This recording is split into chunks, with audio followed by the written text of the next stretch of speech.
what this would do, and I want you to explain this further to our listeners, is that this would set up under the Equal Employment Commission, the EOC, the ability to impose this prohibition against not hiring someone, as you mentioned, based upon their sexual orientation or perceived sexual orientation. So under this bill, theoretically, someone could come in dressed one day as a woman or a man.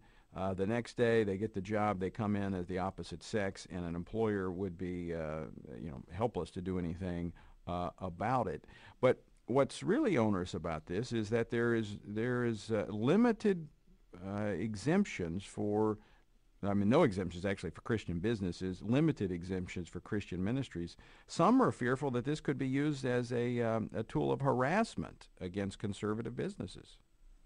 Well, Tony, I can imagine someone coming in and interviewing one day in man's clothes and come back the next day and apply for a job in woman's clothes, and then setting up a lawsuit and in the sting operation that could harass especially our religious organizations, but anybody that's operating in a responsible fashion. And I just go back to this incident that took place when I was in the Iowa Senate. The gay activists would come and lobby about once a year, and Senator Jerry Bain, he sat next to me for years, and he had 4 or 5 of the students at the University of Iowa lobbying him to provide special protected status for sexual orientation, gender identity, the Iowa End Act they were trying to pass.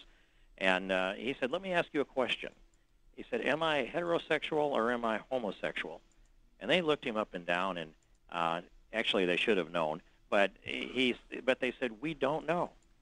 And he said, "Exactly my point. If you don't project it, if you don't advertise it, how would anyone know to discriminate against you?"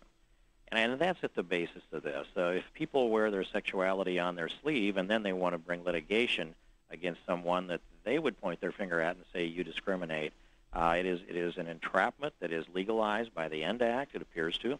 And it's a violation of the individual rights of employers to, at their own discretion, decide who they want to hire, who they want to fire. We do not need more federal mandates, and we surely don't need a political statement. And that's what this is, too. This is the homosexual activist lobby taking it out on the rest of society, and they are demanding affirmation for their lifestyle. That's at the bottom. All right.